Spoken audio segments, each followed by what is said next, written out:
যেদিন ধানমন্ডি ৩২ আগুনে পুড়িয়ে দেওয়া হয় সেটা সারা বিশ্ব দেখেছে, আমিও দেখেছি। বঙ্গবন্ধু ডাক না দিলে ১৯৭১ হতো না, আমরা এই বাংলাদেশ পেতাম না। আমরা অকৃতজ্ঞ না, আমরা এই বাংলাদেশকে ভালোবাসি, আমরা বঙ্গবন্ধুকে ভালোবাসি। আমি যাব, আমরা যাব, আমরা সবাই যাব ধানমন্ডি ৩২-এর ওই পোড়া বাড়িতে গিয়েই আমরা শ্রদ্ধা জানাবো। এখন আমাদের সামনে শুধুই ১৫ই আগস্ট, ধানমন্ডি ৩২, আমরা সেখানে যাব, সবাইকে ডাকছি আসুন। এবছর ব্যতিক্রম হওয়ার কোনো কারণ নেই, বরং এবছর আরও জোরালোভাবে যাব। কেউ যদি নাও যায় আমি একা যাব, আর আমার কাছে মনে হয় যে সবাই আসবে। বঙ্গবন্ধু তো শুধু বাংলাদেশ আওয়ামী লীগের না, বঙ্গবন্ধু কিন্তু এখন শুধু বাংলাদেশ রাষ্ট্রের না, বঙ্গবন্ধু হচ্ছে বিশ্বের রাষ্ট্রনায়কদের একজন, নেতৃত্বের মহানায়কদের একজন। তা আমরা আমাদের সেই মহানায়ককে যদি ভেঙে গুঁড়িয়ে দিতে পারে কিছু মানুষ, যেটা আমি জানি, আমি দেখছি ১৫ আগস্ট দেখতে পাচ্ছি, মানুষ বঙ্গবন্ধুর কে শ্রদ্ধা জানাতে অবশ্যই আসবে।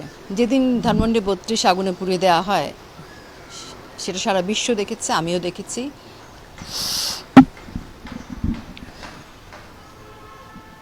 ধানমন্ডি ৩২ পুড়িয়ে দিয়েছে, ভেঙে দিয়েছে।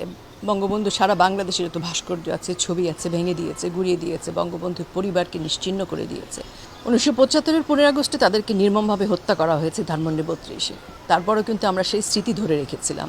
এই স্মৃতি ধরে রাখাটা হচ্ছে আমার অস্তিত্বের জন্য, আমাদের ভবিষ্যৎ প্রজন্মের জন্য, বাংলাদেশের জন্য।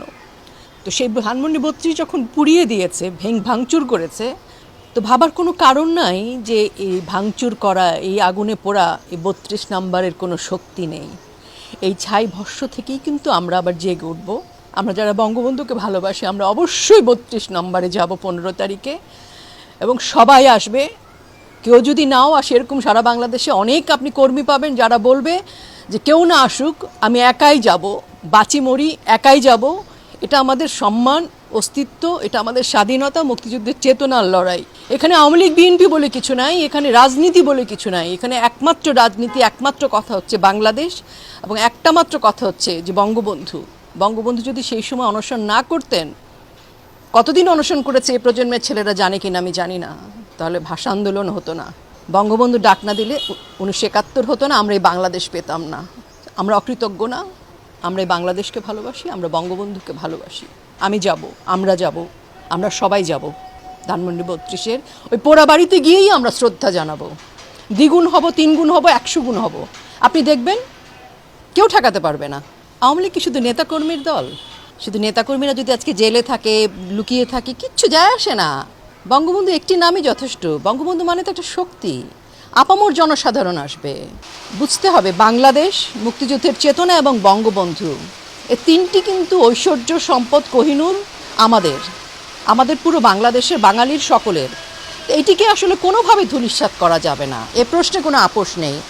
আমি বলতে চাই, আমাদের ধানমন্ডি ৩২-এর স্মৃতি আছে, ঐতিহ্য আছে, ইতিহাস আছে। ধানমন্ডি ৩২-এর সেই শক্তি আছে, বঙ্গবন্ধুর সেই প্রাণ শক্তি সেখানে রয়েছে। ১৫ই আগস্ট আমরা সবাই সেখানে মিলিত হব, বঙ্গবন্ধুকে শ্রদ্ধা জানাবো।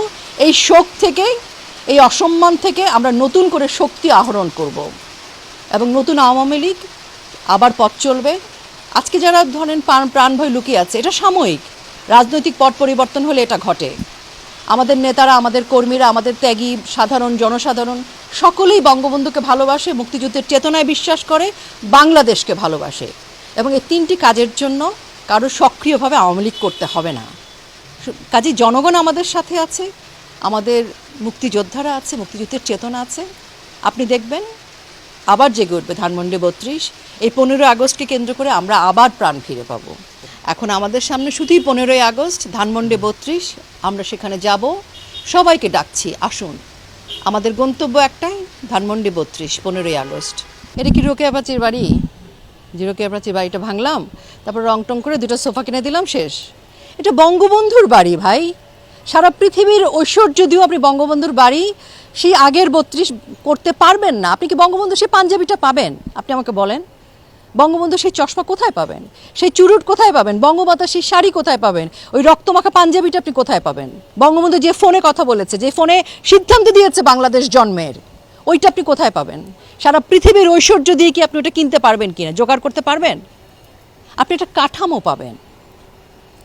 এটা তো XYZ এর বাড়ি না রে ভাই, যে মার্কেট থেকে সোফা কিনে নিয়ে আসলাম, ফোন কিনে নিয়ে আসলাম, ডেকোরেশন করে ফেললাম, অমুক অমুক ইন্টেরিয়র ডেকোরেটরকে ডেকে নিয়ে আসলাম। এগুলো হচ্ছে কি জানেন, আপনাকে মেরে আবার মারার পরে আবার জুতা দিয়ে দুটো বাড়ি দেয়া। এগুলো ফাইজলামি ভাই। আমরা খুব মানে এটা আমাদেরকে কষ্ট দিচ্ছে, আমরা মুষড়ে পড়েছি বঙ্গবন্ধুর বাড়ির এই অবস্থা দেখে। আপনি বুঝতে পারছেন বঙ্গবন্ধুর বাড়ি ভাঙা মানে হচ্ছে পুরো বাংলাদেশকে জ্বালিয়ে দেয়া।